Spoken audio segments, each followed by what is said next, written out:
ফিলিস্তিনকে স্বীকৃতির পর দুই রাষ্ট্রভিত্তিক সমাধানের উপর জোর ব্রিটেন সহ 4 দেশের। প্রতীকী নয়, কার্যকর বাস্তবায়ন চায় গাজার মানুষ। নিজেদের নৈতিক পরাজয় ঢাকতেই ফিলিস্তিনকে স্বীকৃতি দিচ্ছে পশ্চিমা দেশগুলো, মত আন্তর্জাতিক সম্পর্ক বিশ্লেষকদের। ইসরায়েল বর্বর আগ্রাসন বন্ধ করাই গুরুত্বপূর্ণ। ব্রিটিশ সরকারের প্রস্তাবে সেই ব্রিটিশ সরকার আজকে ইসরায়েলকে বিরুদ্ধে গিয়ে ফিলিস্তিন রাষ্ট্রের স্বীকৃতি দিচ্ছে, এটা অত্যন্ত সিগনিফিক্যান্ট।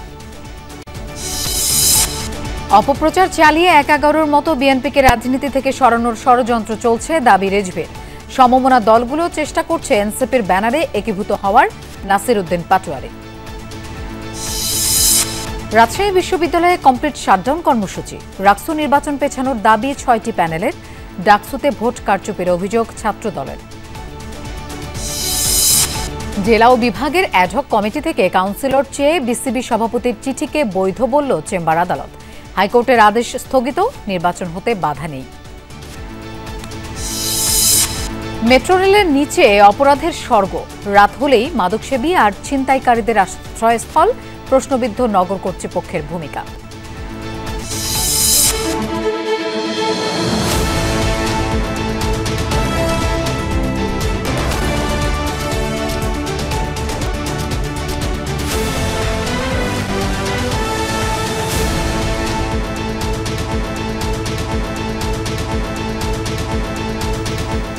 শুভেচ্ছা, আমন্ত্রণ সন্ধ্যার বাংলাদেশের আয়োজনে। আপনাদের সঙ্গে থাকছি আমি মৌসুমী আহমেদ লোপা। এতক্ষণ শিরোনাম দেখছিলেন। হামাসের নিরস্ত্রীকরণ এবং দুই রাষ্ট্রভিত্তিক সমাধানকে জোরদার করতেই ফিলিস্তিনের সার্বভৌমত্বের স্বীকৃতি দেওয়া হয়েছে। ফিলিস্তিনকে স্বীকৃতি দেওয়ার পর এমনটাই জানিয়েছেন ব্রিটেন, কানাডা, অস্ট্রেলিয়া এবং পর্তুগাল সরকার। খুব শিগগিরই এসব পরিকল্পনার বাস্তবায়নও দেখতে চায় এসব দেশ। এদিকে ক্ষমতাবান পশ্চিমা দেশগুলোর কাছ থেকে স্বীকৃতি পাবার পর উচ্ছ্বাস ফিলিস্তিনি কূটনীতিকদের মাঝে। And Israelis, and a two-state solution, the United Kingdom formally recognizes the state of মিলেছে বহু আকাঙ্ক্ষার স্বীকৃতি, তাই আবেগ আর বাদ মানেনি ব্রিটেনে নিযুক্ত ফিলিস্তিনি রাষ্ট্রদূতের। ব্রিটিশ প্রধানমন্ত্রী স্টারমারের ঘোষণার পরই উল্লাসে মেতে ওঠেন ফিলিস্তিনি কূটনীতিক হুসাম জমলত।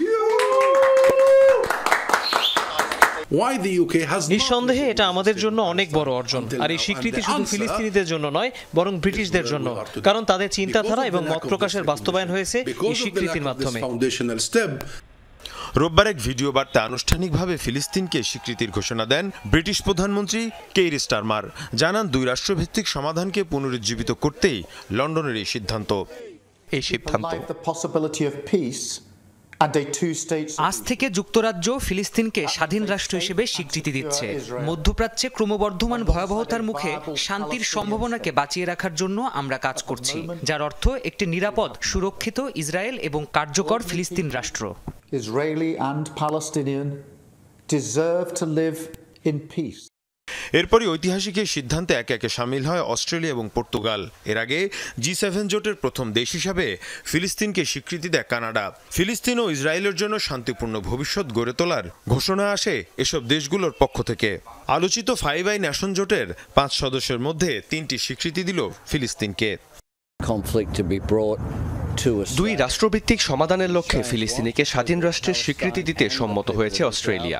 আমরা মনে করি হামাসকে নিরস্ত্র করতে এটি সবচেয়ে ভালো উপায়। প্রভাবশালী 3 দেশ মিলিয়ে ফিলিস্তিনের সার্বভৌমত্বকে স্বীকৃতি দেয়া দেশের সংখ্যা দাঁড়ালো 151টি। এদিকে সোমবারই ফিলিস্তিনকে স্বীকৃতি জানাবে ইউরোপের আরেক দেশ ফ্রান্স। মীর মুশফিকা হাসান, যমুনা নিউজ। স্বাধীন ফিলিস্তিন রাষ্ট্রের পক্ষে একযোগে 4 দেশের স্বীকৃতির পর প্রতিক্রিয়া জানাচ্ছে বিশ্বের বিভিন্ন দেশের প্রশাসন আর সাধারণ মানুষ। এই সিদ্ধান্তে সাধুবাদ জানিয়েছে ফিলিস্তিনের স্বাধীনতাকামী সংগঠন হামাস। সন্তুষ্টি প্রকাশ করে বিবৃতি দিয়েছে সৌদি আরব ও কাতারের মতো মধ্যপ্রাচ্যের বিভিন্ন দেশ। তবে এমন পদক্ষেপের ক্ষুব্ধ প্রতিক্রিয়া জানিয়ে ইসরায়েলি প্রধানমন্ত্রীর হুঁশিয়ারি, ফিলিস্তিন নামে থাকবে না কোনো রাষ্ট্র। একই দিনে বিশ্বের প্রভাবশালী 4 দেশ যুক্তরাজ্য, কানাডা, অস্ট্রেলিয়া আর পর্তুগালের স্বীকৃতি যুদ্ধবিধ্বস্ত ফিলিস্তিনের স্বাধীনতার পক্ষে।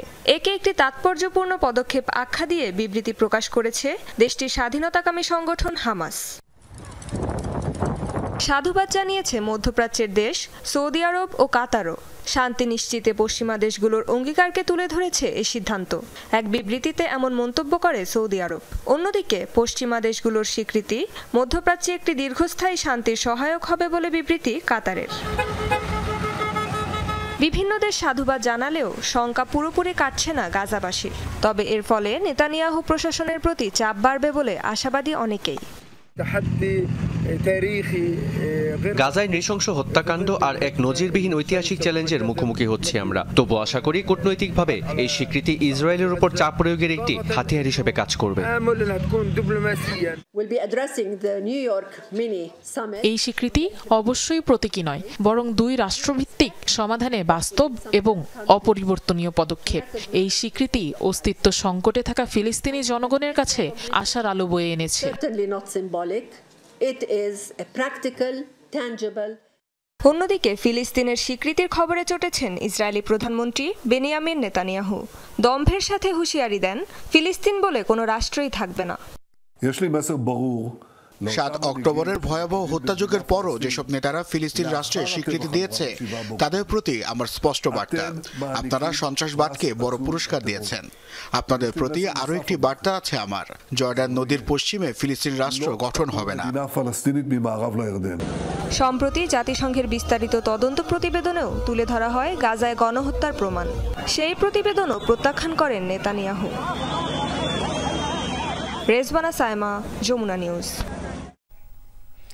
পশ্চিমা দেশগুলো নিজেদের নৈতিক পরাজয় ঢাকতেই ফিলিস্তিনকে স্বাধীন রাষ্ট্র হিসেবে স্বীকৃতি দিচ্ছে, এমনটাই মনে করছেন আন্তর্জাতিক সম্পর্ক বিশ্লেষকরা। দেশে দেশে ইসরায়েলি আগ্রাসনের বিরুদ্ধে যে বিপুল জনরোষ এবং ক্ষোভ তৈরি হয়েছে তা চাপ সৃষ্টি করছে পশ্চিমা সরকারগুলোর ওপর। শুধু স্বীকৃতিই নয়, দুই রাষ্ট্রভিত্তিক সমাধানে কার্যকর পদক্ষেপ নিলেই স্বীকৃতি সার্থক হবে বলেও মনে করছেন বিশ্লেষকরা। আরও জানাচ্ছেন ফয়সাল মাহমুদ। গাজা সিটি লক্ষ্য করে চলছে ইসরায়েলি বোমা হামলা ও ট্যাঙ্ক অভিযান। প্রায় 2 বছর ধরে অবরুদ্ধ উপত্যকায় তাণ্ডব চালিয়ে যাচ্ছে ইসরায়েলি সেনারা। এমন বর্বরতায় ধ্বংসস্তূপে পরিণত হয় গাজা। প্রাণ গেছে 65,000-এরও বেশি নিরপরাধ মানুষের। ইসরায়েলি হত্যাযজ্ঞ ও ধ্বংসযজ্ঞের বিরুদ্ধে সোচ্চার ইউরোপ সহ বিশ্বের প্রায় সব দেশ। গাজায় গণহত্যা বন্ধ ও ফিলিস্তিনিদের সমর্থনে সোচ্চার বাংলাদেশও। এমন প্রেক্ষাপটে ফিলিস্তিনকে রাষ্ট্র হিসেবে স্বীকৃতি দিয়েছে যুক্তরাজ্য, কানাডা এবং অস্ট্রেলিয়া। কয়েক ঘন্টা পরেই ফিলিস্তিনকে স্বীকৃতি দেয় ইউরোপের আরও এক দেশ পর্তুগালও। যুক্তরাষ্ট্র যেখানে ফিলিস্তিনি যুদ্ধবন্ধের প্রস্তাবে একের পর এক ভেটো দিয়ে যাচ্ছে, সেখানে মার্কিন মিত্রদেশগুলোর হঠাৎ এই স্বীকৃতি কেন? আন্তর্জাতিক সম্পর্ক বিশ্লেষকরা বলছেন, নৈতিক পরাজয় ঠেকাতেই ফিলিস্তিনকে স্বীকৃতি দিয়েছে দেশগুলো।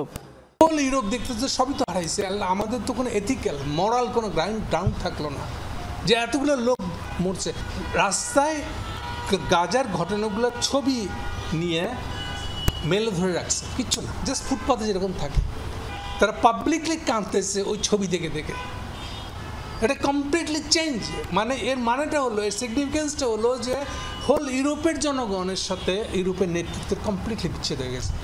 যে বেলফোর ডিক্লারেশন হয়েছিল ব্রিটিশ সরকারের প্রস্তাবে, সেই ব্রিটিশ সরকার আজকে ইসরায়েলকে বিরুদ্ধে গিয়ে ফিলিস্তিন রাষ্ট্রের স্বীকৃতি দিচ্ছে। এটা অত্যন্ত সিগনিফিক্যান্ট। তারা বলছেন, ফিলিস্তিনে এখনো হামলা অব্যাহত রেখেছে ইসরায়েল, তাই স্বীকৃতিতেই সীমাবদ্ধ থাকলে চলবে না।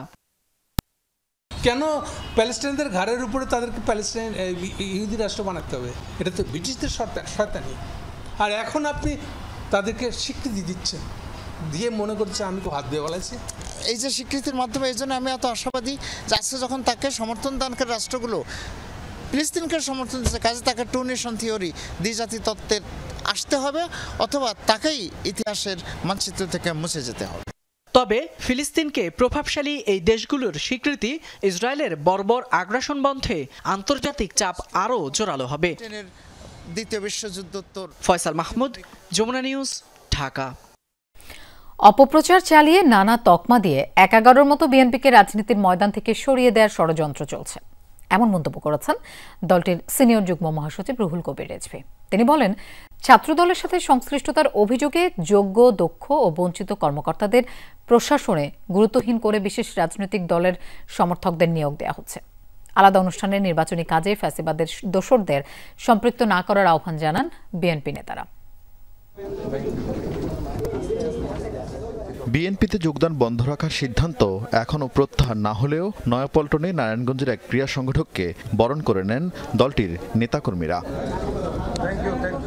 অনুষ্ঠানে সিনিয়র যুগ্ম মহাসচিব রুহুল কবির রিজভী বলেন, বিএনপির বিরুদ্ধে অপপ্রচারে কয়েকটি রাজনৈতিক দলের সাথে সরকারের কয়েকজন উপদেষ্টাও যোগ দিয়েছেন। অভিযোগ করেন প্রশাসনে বিএনপিকে মাইনাসের। আরেকটি বিশেষ রাজনৈতিক দলের লোকজনকে ডিসিএসপি বানানো হচ্ছে, যে ওই বিশেষ রাজনৈতিক দল নিজেদেরকে ইসলামপন্থী বলে দাবি করেন। সরকারের উপদেষ্টা থেকে শুরু করে বিভিন্ন রাজনৈতিক দল টার্গেট করে বসলো বিএনপি, এবং এটাকে আমরা ব্যাখ্যা দিয়েছি যে 111-এর -2 যে তত্ত্ব দেওয়া হয়েছিল সেই তত্ত্বের সাথে এটা মিলে যায়। একজন তো সরে গেছে, পালিয়ে গেছে, এখন বিএনপির বিরুদ্ধেও বিভিন্ন তকমা লাগিয়ে তাকে যদি রাজনীতির ময়দান থেকে সরিয়ে দেওয়া যায়। আর অল্প কয়েকদিন পরেই নিজেদের বড় ধর্মীয় উৎসবে মাতবেন দেশের সনাতন ধর্মাবলম্বীরা। সেই উৎসবে যেন কোনো নাশকতা কিংবা অপ্রীতিকর ঘটনা না ঘটে তা নিশ্চিতে নেতাকর্মীদের সতর্ক থাকার নির্দেশ দেন তিনি। জাতীয় এবং আন্তর্জাতিক ষড়যন্ত্র কিন্তু থেমে নেই, নানাভাবে উস্কানি এবং নাশকতার চেষ্টা নিতে পারে। প্রত্যেককেই বলেছে নির্ঘুম প্রহরীর মতো আপনারা প্রত্যেকটি পূজা মণ্ডপে আপনারা অবস্থান করবেন। প্রেস ক্লাবে এক অনুষ্ঠানে বিএনপি নেতা জয়নুল আবদিন ফারুক বলেন, সবশেষ বিতর্কিত 3 নির্বাচনে দায়িত্ব পালনকারী কর্মকর্তাদের আগামী সংসদ নির্বাচনে সম্পৃক্ত করা যাবে না। আগামী ফেব্রুয়ারি নির্বাচনকে শঙ্কামুক্ত করুন, শঙ্কার দিকে ঠেলে দেবেন না, কারণ আজকের এই গণতন্ত্র পুরাণের বিষয় হলো সচিবালয়ে হাসিনার প্রেতাত্মারা এখনো বসে আছে। আরেক অনুষ্ঠানে বিএনপি নেতা আসাদুজ্জামান রিপন বলেন, ইহুদিবাদের পছন্দের পিয়ার পদ্ধতি বাংলাদেশের মানুষ মেনে নিবে না। লন্ডনে পিয়ার আছে নাকি? নাই। যুক্তরাষ্ট্রে আছে? নাই। পিয়ার একটা দেশে আছে, সেটা কোথায় জানেন? ইসরায়েলে। আরিফিন শাকিল, যমুনা নিউজ, ঢাকা। বিএনপি জামায়াতের ব্লকের বাইরে তরুণদের নিয়ে আলাদা ব্লক করবে জাতীয় নাগরিক পার্টি। গত 15 বছরে গঠিত তরুণদের দলগুলো একীভূত হবে এনসিপির সাথে। নাম ও প্রতীক থাকবে এনসিপিরই, জানিয়েছেন দলটির মুখ্য সমন্বয়ক নাসির উদ্দিন পাটোয়ারি। 150 আসনে জয়ী হওয়ার বিষয়ে আশাবাদী তিনি। জুলাই সনদে স্বাক্ষর না করায় বিএনপি জামায়াতের কারণে নির্বাচন বিলম্বিত হওয়ার সংশয় জানান তিনি। দলের নিবন্ধন, প্রতীক আর প্রবাসীদের ভোটদান বিষয়ে কথা বলতে সোমবার বিকেলে প্রধান নির্বাচন কমিশনারের সাথে বৈঠক করে জাতীয় নাগরিক পার্টি। বৈঠক শেষে গণমাধ্যমের সাথে কথা বলেন দলটির মুখ্য সমন্বয়ক নাসির উদ্দিন পাটোয়ারি। জানান, ছাড় দেয়া হবে না শাপলা প্রতীকের বিষয়ে। যেই প্রতীক হবে এটা অবশ্যই শাপলা, সাদা শাপলা অথবা লাল শাপলা, এই 3টির মাধ্যমে হতে হবে। এর ব্যত্যয় করা যাবে না, এবং যদি করা হয় সেই ক্ষেত্রে আমরা ফার্দার আপনাদের সামনে উপস্থিত হব যে আমরা এটা কিভাবে নিতে হয় সেটা আমরা ইনশাল্লাহ জানি। 150টি আসনের মতো এনসিপির জয়ী হওয়ার সম্ভাবনা রয়েছে। এরপরই আসে কদিন ধরে আলোচিত গণপরিষদের সাথে জোটবদ্ধ হওয়ার প্রসঙ্গ। নাসির উদ্দিন জানান, গত 15 বছর যারা আন্দোলন করেছে এবং গঠিত সব দলই একীভূত হবে এনসিপিতে। রাজনৈতিক সিনারিওতে 3টা ব্লক হতে যাচ্ছে। একটা ইসলামিক ব্লক অলরেডি হয়ে গিয়েছে, আরেকটা হলো বিএনপির নেতৃত্বে একটা ব্লক হচ্ছে, আরেকটা হলো আমাদের নেতৃত্বে একটা ব্লক হচ্ছে। অনেকেই সম্মত হয়েছেন এনসিপির ব্যানারে যোগ দেওয়ার জন্য। আমরা তাদের সাথে আলোচনা চলমান রেখেছি। এটা আমাদের সিদ্ধান্ত হয়েছে যে আমরা একসাথে একীভূত হয়ে কাজ করব, কিন্তু কি প্রক্রিয়াতে এটা হবে সেই বিষয়ে এখনো কথাবার্তা চলছে। দলের নাম এনসিপি থাকবে, এনসিপির প্রতীকই থাকবে, অন্য দলের নাম মার্কা ডিজলভ হবে। এনসিপি দ্রুত নির্বাচন চায়, তবে তার আগে জুলাই সনদের আইনি ভিত্তি ও সংস্কারের দাবি জানানো হয়। এ সময় বিএনপি জামায়াতের কারণে নির্বাচন বিলম্বিত হওয়ার সংশয় প্রকাশ করেন এনসিপির মুখ্য সমন্বয়ক। বিএনপি এবং জামায়াত যে দলগুলো আছে অথবা এক্সিস্টিং পলিটিক্যাল পার্টি, তারা কিন্তু জুলাই সনদের যে লিগ্যাল অ্যাসপেক্টটা সেই জায়গাতে এক্সিকিউশন লেভেলে তারা আসতেছে না, ফলত তারাদের কারণে নির্বাচনটা ডিলে হচ্ছে। আমরা দুটি দলের কর্মী সমর্থক নেতৃবৃন্দকে আহ্বান জানাবো, আপনাদের কাছে মাপ চাই, জাতির দিকে তাকিয়েও হলো আপনারা এইসব ভণ্ডামি বাদ দেন। আমি মনে হয় একবার বলেছিলাম বিএনপির 50-100 আসনের উপরে যাবে না, কিন্তু আপনারা তো এখন বাস্তব সিনারিও দেখতে পাচ্ছেন কোন দিকে তলানিতে যাচ্ছে। যে এর আগে ত্রয়োদশ সংসদ নির্বাচনের পরিবেশ ও প্রস্তুতি পর্যবেক্ষণ করতে নির্বাচন কমিশনার আবুল ফজল সানাউল্লাহ ও ইসির কর্মকর্তাদের সাথে বৈঠক করেছে ইউরোপিয়ান ইউনিয়নের প্রাক নির্বাচনী পর্যবেক্ষণ টিম। লাভলি বিথি, যমুনা নিউজ, ঢাকা। ডাকসু নির্বাচনে অব্যবস্থাপনা কারচুপির অভিযোগ করেছে ছাত্রদল সমর্থিত প্যানেল। বিশ্ববিদ্যালয় প্রশাসনকে সুনির্দিষ্ট অভিযোগ দেয়া হলে সেটা তদন্তে কালক্ষেপণের অভিযোগও করেন প্রার্থীরা। মধুর ক্যান্টিনের সংবাদ সম্মেলনে ভিপি প্রার্থী আবিদুল ইসলাম খান অনিরাপদ ছাপাখানা থেকে ব্যালট ছাপিয়ে ভোট কারচুপির অভিযোগ করেন। জিএস প্রার্থী হামিম বলেন, স্বাভাবিক রাজনৈতিক প্রক্রিয়ায় প্রতিবন্ধকতা তৈরি করে নির্বাচনের মাঠ অসম করে রেখেছিল একটি মহল। গত 9 সেপ্টেম্বর অনুষ্ঠিত হয় ঢাকা বিশ্ববিদ্যালয় কেন্দ্রীয় ছাত্র সংসদ ডাকসু নির্বাচন। এদিন নানা অভিযোগ তুললেও নির্বাচন প্রত্যাখ্যান করেনি ছাত্রদল সমর্থিত প্যানেল। প্রায় 2 সপ্তাহ পর মধুর ক্যান্টিনে আনুষ্ঠানিকভাবে ছাত্রদল প্যানেলের এই সংবাদ সম্মেলন। 11টি সুনির্দিষ্ট অভিযোগ তুলে ধরেন নেতৃবৃন্দ। জানান, প্রার্থীদের পক্ষ থেকে লিখিত অভিযোগ দেয়া হলেও আমলে নেয়নি বিশ্ববিদ্যালয় প্রশাসন। গণ অভ্যুত্থানের পর থেকে একটি বিশেষ মহল রাজনৈতিক ফায়দা হাসিলের উদ্দেশ্যে আমাদেরকে আপনাদের সামনে নানান নেতিবাচক উপায়ে উপস্থাপন করার অব্যাহত অপচেষ্টা চালিয়েছে।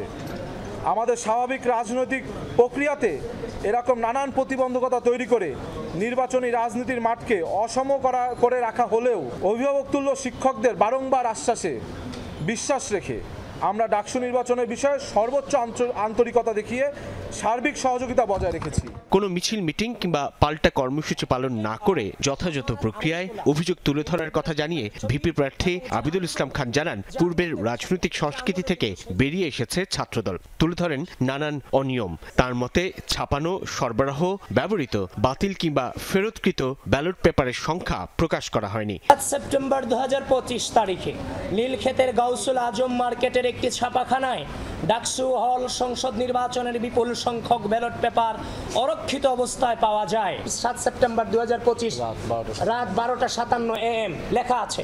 সুতরাং এটাকে ভুল প্রমাণিত করার কোনো সুযোগ আমাদের হাতে কিংবা আপনাদের হাতে নেই। ভোট কেন্দ্রের সঠিক তথ্য দেয়া হয়নি বলে একটি নির্দিষ্ট প্যানেল বাদে বাকিরা 18টি কেন্দ্র অনুসারে পোলিং এজেন্ট নিয়োগ দিতে পারেনি বলেও দাবি করেন আবিদুল ইসলাম খান। আগে ছাত্রলীগ ভোট কেন্দ্র দখল করত, ছাত্রদলের ভিপি প্রার্থী জোর করে ভোট কেন্দ্রে প্রবেশ করেছে, যে যেখানে আছেন আপনারা সবাই আসুন, ভোট দান করুন, ছাত্রদলকে প্রতিহত করুন। ব্যাপারটা ওরকমই ছিল এক প্রকার। এবং কি, যেখানে গঠনতন্ত্রের স্পষ্ট উল্লেখ আছে আমাদের সেখানে যাওয়ার, ভিপি জিএসদের সেখানে প্রদর্শনী করার অধিকার আছে। এই যে আমাদের উপর যে অন্যায় হয়েছে এর দায়ভার কে নেবে? তো আমাদের যে ব্যালট পেপারগুলোর নাম্বারগুলো দিতে গিয়েও এই পোলিং অফিসাররা আমাদেরকে বারবার মবেশ স্বীকার করেছে। অভিযোগের বিষয়ে কর্তৃপক্ষের স্পষ্ট বক্তব্যের আগে ডাকসু নির্বাচনকে বৈধতা দেওয়ার সুযোগ নেই বলে মন্তব্য ছাত্রদল প্যানেলের। ডাকসু হল সংসদ নির্বাচনে অস্বচ্ছ ব্যালট বাক্স ব্যবহার করার কারণে বিভিন্ন অভিযোগ ও বিতর্ক তৈরি হয়েছে। সাইফুদ্দিন রবিন, যমুনা নিউজ, ঢাকা। বিসিবি নির্বাচনে জেলা ও বিভাগের কাউন্সিলর পরিবর্তন নিয়ে বিসিবি সভাপতির চিঠি কার্যকর থাকবে। হাইকোর্টের আদেশ স্থগিত করেছেন চেম্বার আদালত। এর আগে দুপুরে জেলা ও বিভাগের অ্যাডহক কমিটি থেকে কাউন্সিলর চেয়ে বিসিবি সভাপতির চিঠির কার্যকারিতা 15 দিনের জন্য স্থগিত করেছিল হাইকোর্ট। সেই সাথে এই চিঠি কেন অবৈধ নয় তা জানতে চেয়ে রুল জারি করা হয়। আগামী 6 অক্টোবর হওয়ার কথা বিসিবি নির্বাচন। তার আগে আজ সন্ধ্যায় চূড়ান্ত কাউন্সিলরদের নাম অনুমোদন দিতে অনুষ্ঠিত হওয়ার কথা বোর্ড সভা। তার আগে হাইকোর্টে বাদী হয়ে রিটটি করেন টাঙ্গাইলের তপন, লক্ষ্মীপুরের কামরুল, গোপালগঞ্জের খসরু ও রাজবাড়ীর দুলাল। সমস্যার মূলে রয়েছে জেলা ও বিভাগ থেকে পাঠানো নামের তালিকা, যেখানে অ্যাডহক কমিটি থেকে মনোনয়ন দেওয়ার নির্দেশনা দিয়ে চিঠি দেন বিসিবি সভাপতি আমিনুল ইসলাম বুলবুল। গতকাল এক সংবাদ সম্মেলনে তামিম ইকবাল সমর্থিত প্যানেল এমন চিঠির বৈধতা নিয়ে প্রশ্ন তোলে। সেই সাথে অভিযোগ তোলেন সরকারি হস্তক্ষেপের। যদিও সব অভিযোগ অস্বীকার করে ক্রীড়া উপদেষ্টা আসিফ মাহমুদ জানান, গঠনতন্ত্র মেনেই হচ্ছে সব কাজ। দর্শক, এই মুহূর্তে বিসিবিতে চলছে বোর্ড সভা। সেখানে আছেন আমাদের সহকর্মী আফনান পিয়াল। আমরা তার কাছে যাচ্ছি। পিয়াল, কাউন্সিলর নিয়ে তো আপাতত জটিলতা কাটলো, আজই কি ভোটার তালিকা প্রকাশ করা হবে? আর 4 ক্লাবের মালিকানা নিয়ে কোনো সমাধান এসেছে কিনা? লোপা, আপনার 2টা প্রশ্ন একে একে উত্তর দেই। প্রথম প্রশ্ন যেটা, যে আজই কাউন্সিলরদের নাম প্রকাশ করা হবে কিনা, আমরা যতটুকু জানতে পেরেছি এবং লাস্ট 2-3 দিন ধরে এটাই ছিল খবর যে আজকে সন্ধ্যা 7টায় বিসিবির ওয়েবসাইটে প্রকাশ করার কথা, যদিও এখন পর্যন্ত আমরা সেই খসড়া তালিকাটা পাইনি। বোর্ড সভায় অনুমোদনের পরই খসড়া তালিকাটা প্রকাশ করার কথা, যেহেতু আমরা এখনও পাইনি তাহলে ধরে নেওয়াই যায় এই লাইভ শুরুর আগ পর্যন্ত আমি পাইনি যে এখন পর্যন্ত সেই অনুমোদনটা হয়নি। বোর্ড সভা চলছে 6:30 থেকে, এবং যে 4 ক্লাবের কথা আপনি বললেন সেটারও আনুষ্ঠানিক কোনো ঘোষণা আমরা এখন পর্যন্ত পাইনি এবং সেটা এখন পর্যন্ত ক্লিয়ারও না। তবে আর একটা ব্যাপারও কিন্তু এই জায়গাটায় আছে, যদি 4 ক্লাবের মালিকানা নিয়ে দ্বন্দ্ব না কাটে তাহলে কিন্তু ওই 4 ক্লাব বাদেও কাউন্সিলরশিপ হতে পারে। এরকম গত নির্বাচনের ক্ষেত্রেও দেখা গেছে যে একটা জেলা থেকে তারা কাউন্সিলরের নাম পাঠায়নি, এবং নিয়মটা হচ্ছে যে বেঁধে দেওয়ার সময় আজকে যেমন সন্ধ্যা 6টা এবং মতান্তরে 6:30 পর্যন্ত টাইম ছিল, যে এই পর্যন্ত যেসব ক্লাব এবং যেসব ক্রীড়া সংস্থা তাদের কাউন্সিলরের নাম পাঠাবে তারাই ভোটের জন্য এলিজেবল হবেন। সো যেহেতু ওই 4 ক্লাব থেকে যদি না আসে শেষ পর্যন্ত, তাহলে ওই 4 ক্লাবের যে কাউন্সিলর পদ সেগুলো শূন্য থাকবে এবং বাকি সব কিছু ওইভাবেই প্রসিড করা হবে। লোপা, পিয়াল, আপনাকে ধন্যবাদ আমাদের সাথে যোগ দেবার জন্য। নাগরিক জীবনে স্বাচ্ছন্দ্য আনতে যে মেট্রো রেল, তার নিচেই এখন মাথা গোঁজার ঠাঁই হয়েছে ছিন্নমূল মানুষের। দিনের আলোয় যা কেবলই অসহায় মানুষের আশ্রয়স্থল, রাতের আধারে সেটা রূপ নেয় অপরাধের আখড়ায়। মাদক সেবন থেকে শুরু করে চুরি, ছিনতাইয়ের মতো ঘটনা এখন নিত্য নৈমিত্তিক ব্যাপার। একদিকে শহরের সৌন্দর্যহানি, অন্যদিকে অপরাধের সূতিকাগার হয়ে উঠেছে এসব অস্থায়ী বস্তি। প্রশ্ন উঠেছে নগর কর্তৃপক্ষের ভূমিকা ও টেকসই সমাধানের সদিচ্ছা নিয়ে। আরও জানাচ্ছেন রেদওয়ান আহমেদ।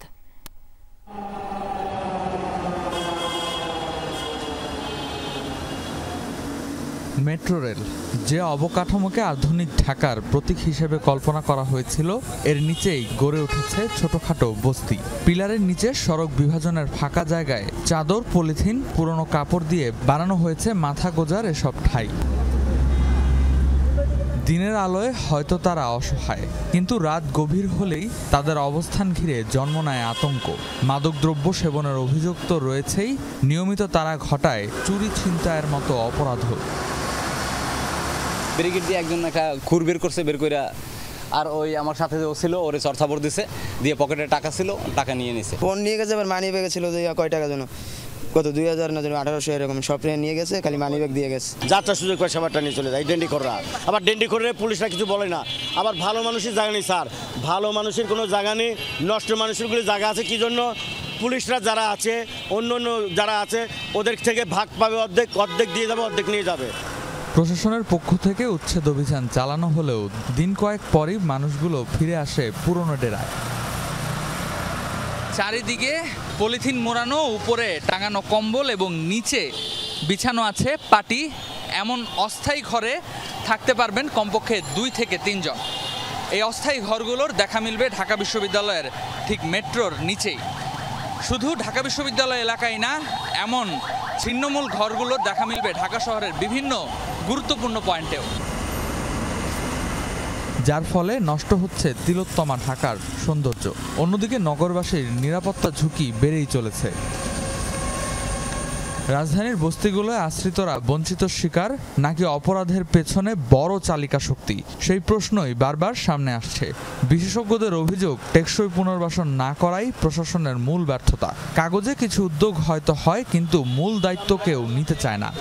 এই ছিন্নমূল মানুষদেরকে সামনে রেখে মাদক বিক্রি করা, মাদক সেবনের জায়গা ঠিক করা, তো এই কাজগুলো তো কেউ না কেউ তাদেরকে দিয়ে পরিচালিত করছে। অপরাধ বিশেষজ্ঞদের মতে, বিদেশি দাতা সংস্থাগুলোর অর্থ লোক দেখানোর কাজে ব্যবহার করেন অনেকে, তবে অপরাধ অপকর্মের জন্য বস্তিবাসীকে পরিচালনা করে স্বার্থান্বেষী মহল। যারা নিয়েছে এই প্রজেক্টগুলো তাদের নিজেদের পকেট ভারী করার জন্য এই ধরনের উদ্যোগগুলো নিয়েছে।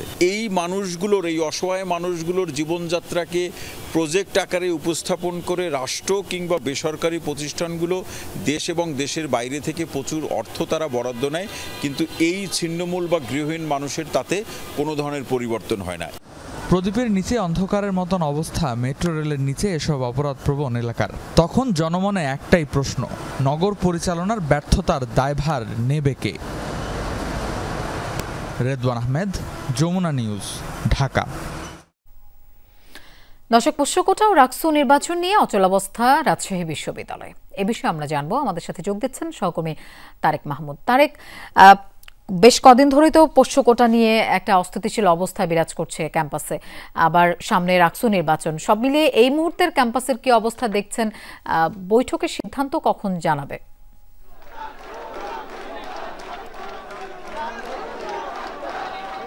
লোপা, এই মুহূর্তে রাজশাহী বিশ্ববিদ্যালয়ে রাকসুর যে কোষাধ্যক্ষের কার্যালয় রয়েছে, কার্যালয়ের সামনে আমি দেখতে পাচ্ছি যে একদিকে ইসলামী ছাত্র শিবির, অন্যদিকে জাতীয়তাবাদী ছাত্রদল, তারা কিন্তু অবস্থান নিয়েছে এবং একটি পক্ষ তারা 25 তারিখেই রাকসু নির্বাচন চান এবং ছাত্রদল তারা আসলে 25 তারিখের অংশগ্রহণমূলক নির্বাচন চান, তারা সেটি জানাচ্ছেন।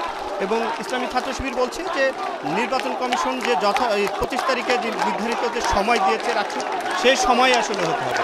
এবং দুইটি পক্ষকে ঘিরেই আমি দেখতে পাচ্ছি রাজশাহী বিশ্ববিদ্যালয়ের যে রাকসুর কোষাধ্যক্ষের কার্যালয়ে ব্যাপক উত্তেজনা বিরাজ করছে এবং ভেতরে রাকসুর প্রধান নির্বাচন কমিশনার সহ যারা দায়িত্বরত রয়েছে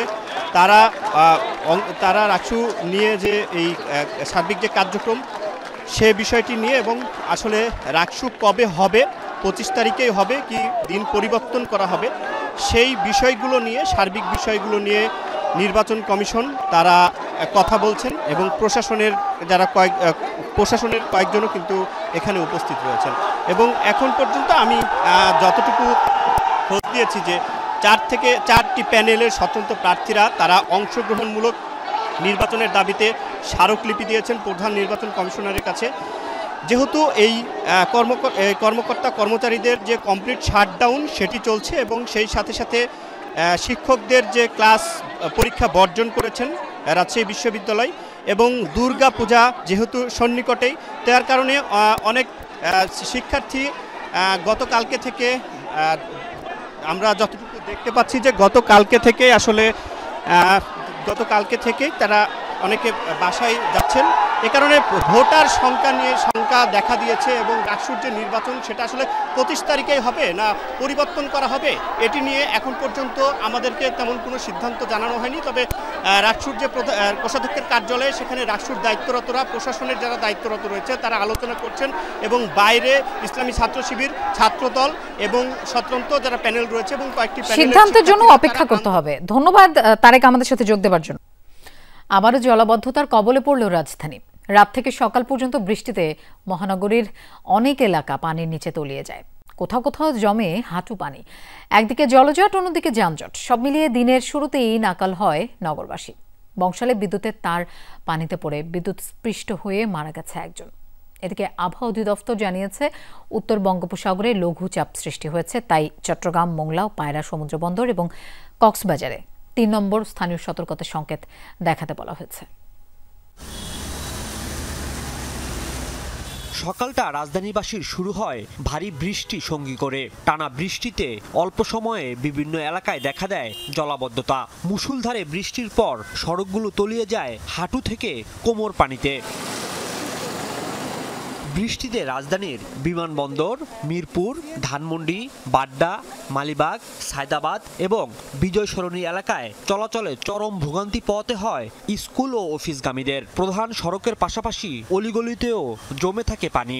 কারণ বাজার যে জায়গায় আমরা মাছ টাছ রাখি সব তলাই গেছে বৃষ্টিতে। আমরা চাইতে এগুলো সংস্কার করুক সরকার। এই নতুন সরকার আছে তো ভালো করার কথা, কই দেই না তো কিছু। বাংলাদেশের এয়ারপোর্টে এই অবস্থা থাকে, তো এটা এই যে মানুষ মাইনানোর মতন না। অনেক পানি নামা যায় না, অনেক ঘুরে আসছি। এভাবে কখনোই সংসদ ভবনের সামনে পানি বাড়তে পারে না এখানে দুর্নীতি না হলে। পানি নিষ্কাশনের কোনো ব্যবস্থা রাখেন নাই। আরে আল্লাহ, কি হইছে আল্লাহ জানে। বংশালে রাস্তায় জমে থাকা বৃষ্টির পানিতে বিদ্যুতায়িত হয়ে এক বেকারি কর্মচারী মারা যান। পানিতে হেঁটে আসতে হলো, গাড়ি চলছে না, জ্যাম লেগে গেছে, গাড়ি থেকে নেমে গেলাম। কোনো গাড়ি চলেই না, মানে সব 1 থেকে 1.5 ঘন্টার মতো জেনেছিলাম। ভারী বর্ষণের জন্য এই যে রাস্তাঘাটে পানি জমে গাড়িগুলো স্মুথলি পার হতে পারতেছে না, এই জন্য আজকে একটু বেশি মানে টেক কেয়ার করতে হচ্ছে, দ্রুত গাড়িগুলো পাস করে দেওয়া যায়। আবার এই পানির মধ্যে আবার গাড়িগুলো বন্ধ হয়ে যাচ্ছে, একটা গাড়ি বন্ধ হয়ে গেলে দেখা যায় আশেপাশে আরও কয়েকটা গাড়ি আটকায় যায়। আবহাওয়া অধিদপ্তর জানিয়েছে সকালের এই ভারী বৃষ্টি সারাদিন বিচ্ছিন্নভাবে অব্যাহত থাকতে পারে। একটা লঘুচাপ তৈরি হয়েছে উত্তর বঙ্গোপসাগর তৎসংলগ্ন এলাকাতে লঘুচাপের প্রভাব তৈরি হয়েছে এবং এর প্রভাবে কিন্তু বাংলাদেশ উপকূলীয় অঞ্চলগুলোতে বৃষ্টি হচ্ছে এবং বৃষ্টিপাতটা উপকূলীয় অঞ্চলে আজকে এবং আগামীকালকে থাকবে। এই মাঝারি ধর ভারী থেকে ভারী বৃষ্টি যেতে এরপরে কিন্তু বৃষ্টিপাতটা কমে যাবে। পূর্বাভাসে বলা হয়েছে ঢাকা ও এর পার্শ্ববর্তী এলাকায় আকাশ মেঘাচ্ছন্ন থাকবে। রাজীব আহমেদ, যমুনা নিউজ, ঢাকা। আবারও ভয়াবহ হয়ে উঠছে ডেঙ্গু পরিস্থিতি। আক্রান্ত ও মৃত্যু সংখ্যা পৌঁছেছে বছরের সর্বোচ্চ পর্যায়ে। দেরিতে হাসপাতালে আসাই বেশিরভাগ মৃত্যুর কারণ বলে জানিয়েছেন স্বাস্থ্য অধিদপ্তরের মহাপরিচালক। তবে গত বছরের তুলনায় শনাক্তের সংখ্যা বেশি হলেও মৃত্যুহার কম। ঘাটতি আছে সচেতনতায়। শেষ 24 ঘন্টায় 2 জন মারা গেছেন। আশঙ্কাজনক হারে বাড়ছে ডেঙ্গুর প্রকোপ। বছরের সর্বোচ্চ সংখ্যক রোগী ভর্তি হাসপাতালগুলোয়। একদিনে সর্বোচ্চ মৃত্যুসহ 1 মাসে অর্ধশতাধিক মৃত্যু বছরের এ মাসেই দেখেছে দেশবাসী। বর্ষা মৌসুম শেষেও অনিয়মিত বৃষ্টিতে এডিসের প্রজনন বাড়ছে। জ্বর, চোখ লাল, ঘন ঘন বমি, নাক ও মাড়িতে রক্তক্ষরণ, পেট ফোলার মতো উপসর্গ নিয়ে হাসপাতালে ভর্তি রোগীরা। বমি আর জ্বর, শরীর ব্যথা। আমার ফুল ফ্যামিলি ডেঙ্গুতে আক্রান্ত ছিলাম। আমার ডেঙ্গুতে 10-এ নেমে আসে, সিবিসি নেমে আসছে। বাথরুম গেলে আর এই শ্বাসকষ্ট বাইরে বেড়ে যায় আর এই যে বেশি কিছু খাইতে পারি না। ডেঙ্গুতে রাজধানী কেন্দ্রিক আক্রান্তের সংখ্যা বেশি হলেও এবছর প্রেক্ষাপট ভিন্ন। ঢাকার বাইরে বরিশাল, বরগুনা আর চট্টগ্রামে আক্রান্ত বাড়ছে। রাজধানীতে ডিএনসিসি ডেডিকেটেড হাসপাতালে ভর্তি রোগীদের বড় অংশই নারায়ণগঞ্জ আর গাজীপুরের টঙ্গী এলাকা থেকে। অল্প বৃষ্টি হলে পানি জমে যায়, সেখানে মানে মশা জমে পরে এখানে এই মশা কামড় দেয়, প্রচুর মশা এখানে। এবং সেখানে কয়েকদিন পরে দেখলাম আমার জ্বর উঠলো। এখন শরীরের ব্যথা লড়তেও পারে না, আর এই কলজা কামড়, আর যত ব্লাড দেয় শরীরে 4 ব্যাগ ব্লাড দিছি, ব্লাড নাই কোনো। আমাদের ফ্যামিলির 3 জন কালকে রাত্রে নিয়ে আসছি, একজনের অবস্থা খুব খারাপ। যারা বাসায় চিকিৎসা নিবে তারা যেন কখনোই প্যারাসিটামল ছাড়া অন্য কোনো যেন ব্যথানাশক কোনো ওষুধ না খায়, কারণ অনেক সময় দেখা যায় যে অত্যাধিক পাওয়ারফুল যদি ব্যথানাশক ওষুধ খেয়ে থাকে, যেরকম ডাইক্লোফেনাক, ন্যাপ্রোক্সেন, আইবুপ্রোফেন, তখন কিন্তু ব্লিডিং টেন্ডেন্সি বেড়ে যায়। সোমবার ডেঙ্গু বিষয়ক এক প্রেস ব্রিফিং এর আয়োজন করে স্বাস্থ্য অধিদপ্তর। মহাপরিচালক জানান, দেরিতে হাসপাতালে ভর্তির প্রবণতায় মৃত্যুহার বাড়িয়েছে। বেশিরভাগ মৃত্যুই হাসপাতালে ভর্তির 2 দিনের মধ্যে। আমরা মৃত্যুগুলো অ্যানালাইসিস করে দেখেছি যে অর্ধেকের বেশি ভর্তি হওয়ার প্রথম দিনের মধ্যেই মারা যাচ্ছে এবং 2/3 মোটামুটি দ্বিতীয় দিনের মধ্যে মারা যাচ্ছে। সো মানে রোগী খারাপ অবস্থায় হাসপাতালে আসছে। স্বাস্থ্য অধিদপ্তরের তথ্য মতে এবছর ডেঙ্গুতে মোট আক্রান্ত প্রায় 42,000। গত বছর মৃত্যুহার 0.57 থেকে এবছর কমে 0.43% হলেও শনাক্তের সংখ্যা বেশি। তানজিম শাফিন, যমুনা নিউজ, ঢাকা। নারায়ণগঞ্জে পরিত্যক্ত অবস্থায় পাওয়া 5 বস্তা এনআইডি কার্ড সহ নির্বাচনী সরঞ্জামের ব্যাপারে নির্বাচন কমিশন কি ব্যবস্থা নেয় তা জানাতে জেলা প্রশাসককে নির্দেশ দিয়েছেন স্বরাষ্ট্র উপদেষ্টা জাহাঙ্গীর আলম চৌধুরী। জেলা প্রশাসকের কার্যালয়ে এক মত বিনিময় সভা শেষে একথা বলেন তিনি। এর আগে রোববার ফতুল্লায় ময়লার ভাগাড়ে বিপুল পরিমাণ এনআইডি কার্ড ও সিলমোহর পাওয়ার পর তোলপাড় শুরু হয় প্রশাসনে। ফতুল্লায় ঢাকা নারায়ণগঞ্জ লিংক রোডের পাশে ময়লার ভাগাড়ে মেলে বিপুল সংখ্যক এনআইডি কার্ড, সিলমোহর ও পোলিং অফিসারের কার্ড। তোলপাড় শুরু হয় প্রশাসনে। প্রত্যক্ষদর্শীদের বরাত দিয়ে পুলিশ জানায়, রোববার সন্ধ্যার দিকে একটি সাদা গাড়িতে কিছু লোক ময়লার ভাগাড়ে বেশ কয়েকটি বস্তা ফেলে যায়। স্থানীয়রা এগিয়ে গেলে দ্রুত সটকে পড়ে তারা। বস্তা খুলতেই বেরিয়ে আসে জাতীয় পরিচয়পত্র, নির্বাচনী কর্মকর্তাদের সিল সহ বিভিন্ন সরঞ্জাম। এ ঘটনায় থানায় জিডি করা হয়। উদ্ধারকৃত এনআইডি সহ অন্যান্য সরঞ্জাম সবই গাজীপুর সদর এলাকার বলে জানিয়েছেন জেলা নির্বাচন কর্মকর্তা। বিষয়টি অবহিত করা হয়েছে ঊর্ধ্বতন কর্তৃপক্ষকে। 4000 মতো আইডি কার্ড, প্লাস্টিক এবং কিছু আনুষঙ্গিক দ্রব্যাদি পাওয়া গেছে। এটা গাজীপুর জেলার। এই মালামালগুলির বিষয়ে পরবর্তী পদক্ষেপের বিষয়ে আমি আমার ঊর্ধ্বতনের কাছে চিঠি লিখছি। যখন যেই নির্দেশনা পাবো পরবর্তীতে ওই অ্যাকশনে যাব। এদিকে সোমবার নারায়ণগঞ্জে পূজা মণ্ডপ পরিদর্শন শেষে জেলা প্রশাসকের কার্যালয়ে মতবিনিময় সভায় অংশ নেন স্বরাষ্ট্র উপদেষ্টা জাহাঙ্গীর আলম চৌধুরী। পরে এনআইডি কার্ড উদ্ধারের বিষয়ে তার কাছে জানতে চান সাংবাদিকরা। অবগত হওয়ার পর স্বরাষ্ট্র উপদেষ্টা নির্বাচন কমিশন কি ব্যবস্থা নেয় তা জানানোর জন্য জেলা প্রশাসককে নির্দেশ দেন। গাজীপুরে আপনারা যোগাযোগ করবেন, যোগাযোগ করে বলবেন যে এটা করাটা তাদের উচিত হয় নাই, এটা তারা ডিস্ট্রয় করে দিবে, এটা করাটা তাদের উচিত পাঠায় না। এটা কি ব্যবস্থা নেওয়া হয় আপনি একটু ডিসি সাহেবকে জানাবেন, নাহলে আপনি আপনি একটু আমাদের জানাবেন। উদ্ধারকৃত এনআইডি কার্ড ও নির্বাচনী সরঞ্জাম রাখা হয়েছে নারায়ণগঞ্জ নির্বাচন অফিসে। জাহিদ হাসান, যমুনা নিউজ। দর্শক, রাকসু নির্বাচনে নতুন সিদ্ধান্ত এসেছে, আমরা এই বিষয়ে জানবো। আমাদের সাথে যোগ দিচ্ছেন সহকর্মী তারেক মাহমুদ। তারেক, বৈঠকের সিদ্ধান্ত তো এসেছে 25 সেপ্টেম্বরের পরিবর্তে 16 অক্টোবর রাকসু নির্বাচন অনুষ্ঠিত হবে। বৈঠকের সিদ্ধান্ত আর কি কি এসেছে একটু বিস্তারিত জানতে চাই।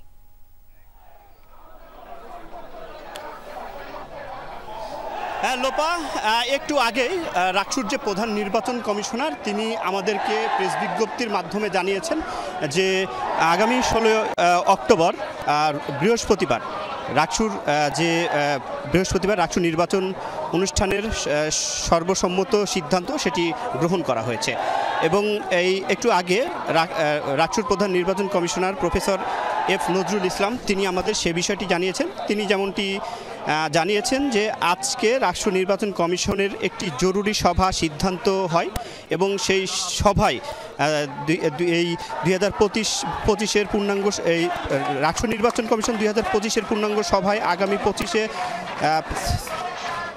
25শে এই সেপ্টেম্বর 2025-এ যে অনুষ্ঠিত রাজশাহী বিশ্ববিদ্যালয়ের রাকসু হল সংসদ ও সিনেট সংসদ ছাত্র প্রতিনিধিদের নির্বাচন পূর্ব উদ্ভট পরিস্থিতি সার্বিকভাবে বিস্তারিতভাবে পর্যালোচনা করা হয়েছে এবং এই সভায় রাজশাহী বিশ্ববিদ্যালয়ের বিরাজমান পরিস্থিতি কোনো অবস্থাতে রাকসু নির্বাচন অনুষ্ঠানের অনুকূলে নয় বলে তিনি আমাদেরকে জানিয়েছেন। এ কারণে তিনি দুইটি বিষয় উল্লেখ করেছেন, সেটি হচ্ছে রাজশাহী বিশ্ববিদ্যালয়ের শিক্ষক কর্মকর্তা কর্মচারীদের ঘোষিত কমপ্লিট শাটডাউন কর্মসূচি চলছে এবং সেই সাথে সাথে তিনি আরেকটি বিষয় যেটি জানিয়েছে সেটিও আমরা পেয়েছি, সেটি হচ্ছে নির্বাচনে দায়িত্ব পালনে প্রয়োজনীয় সংখ্যক শিক্ষক কর্মকর্তা কর্মচারীর অংশগ্রহণ সেটি নিশ্চিত করা যায়নি এবং উপযুক্ত ওপরের যে কার্যক্রমগুলো সেগুলো উপযুক্ত বিবেচনায় রাকসু নির্বাচন উৎসবমুখর অংশগ্রহণমূলক এবং সুষ্ঠুভাবে পরিচালনার স্বার্থে নির্বাচন কমিশন 25 সেপ্টেম্বর সেটি পরিবর্তন করে 16 অক্টোবর রোজ বৃহস্পতিবার সেটি সবার সিদ্ধান্তেই কিন্তু তারা এই সিদ্ধান্তটি নিয়েছে। একটু আগেও আমি দেখেছিলাম যারা স্বতন্ত্র প্রার্থী ছিলেন, কয়েকজন স্বতন্ত্র প্রার্থী প্যানেল এবং সেই সাথে সাথে ছাত্রদল মনোনীত প্রার্থী যারা ছিলেন এবং প্যানেল যারা ছিলেন তারা এসেছিলেন এবং এই ঘোষণার পরে তারা আসলে এখান থেকে চলে গিয়েছেন এবং এখন ইসলামী ছাত্র শিবির তারা বিক্ষোভ করছে, তারা চাচ্ছে যে 25 তারিখে যেন নির্ধারিত সময়ে। তারেক, আপনাকে ধন্যবাদ আমাদের সাথে যোগ দেওয়ার জন্য। গাজীপুরের টঙ্গীতে সাহারা মার্কেট এলাকায় কেমিক্যাল গোডাউন আগুনে পুড়ে গেছে। বিকেল 4:30টার দিকে বিসিক শিল্পনগরের একটি পোশাক কারখানায় ব্যবহৃত কেমিক্যালের গুদামে আগুন লাগে। স্থানীয়রা জানায় গুদামটিতে হঠাৎ বিস্ফোরণ হয়।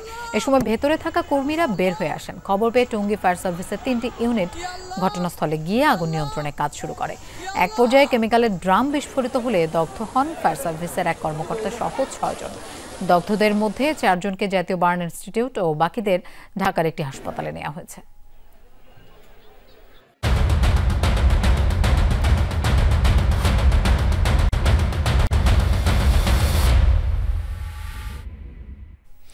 খেলার মাঠে ভারত পাকিস্তানের মধ্যে কোনো দ্বৈরথ নেই বলে দাবি করেছেন সূর্যা কুমার যাদব। সংবাদ সম্মেলনে এই প্রসঙ্গে প্রশ্ন করা থেকে বিরত থাকার অনুরোধ জানান ভারত অধিনায়ক। দ্বৈরথের জন্য যতটুকু প্রতিদ্বন্দ্বিতা প্রয়োজন তার আর অবশিষ্ট নেই বলে মত সূর্যার। ভারতের সাথে সবশেষ 8 মোকাবেলায় 7টিতেই হেরেছে পাকিস্তান। ভারত নিয়ন্ত্রিত কাশ্মীরের পেহেলগামে সন্ত্রাসী হামলা ও এর জেরে অপারেশন সিন্দুরের পর থেকে বিরাজ করছে উত্তেজনা। নানা জটিলতার পর এশিয়া কাপ মাঠে গড়ালেও ভারতের হ্যান্ডশেক ইস্যুতে তা আবারও আসে আলোচনায়। পরে পাকিস্তানের পুরস্কার বিতরণী অনুষ্ঠান বয়কট কিংবা সবশেষ সুপার 4-এর খেলায় সাহিবজাদা ফারহানের বন্দুক ধরার কায়দায় 50 উদযাপন এসেছে আলোচনায়। আসলে টিকে থাকার লড়াইয়ে সুপার 4-এর ম্যাচে কাল মুখোমুখি হবে শ্রীলঙ্কা ও পাকিস্তান। দুবাইয়ে ম্যাচ শুরু হবে বাংলাদেশ সময় রাত 8টায়। আসলে পরাজয় দিয়ে সুপার 4 মিশন শুরু করেছে দুদল। গ্রুপ পর্বে টানা 3 জয়ে সুপার 4-এ পা রাখে শ্রীলঙ্কা। তবে প্রথম ম্যাচে বাংলাদেশের কাছে 4 উইকেটে হেরে যায় লঙ্কানরা। আর গ্রুপ পর্বে ভারতের কাছে হারলেও আরব আমিরাত ও ওমানের বিপক্ষে জয় দিয়ে সুপার 4-এ যায় পাকিস্তান। তবে প্রথম ম্যাচে চিরপ্রতিদ্বন্দ্বী ভারতের কাছে 6 উইকেটে হারে সালমান আঘার দল। এবার জয় ছাড়া বিকল্প নেই দুদলের সামনে। অবশ্য সাম্প্রতিক পারফরমেন্সে পাকিস্তানের চেয়ে এগিয়ে শ্রীলঙ্কা। টি-20তে দুদলের মুখোমুখি 5 লড়াইয়ের সবকটাতেই জিতেছে লঙ্কানরা।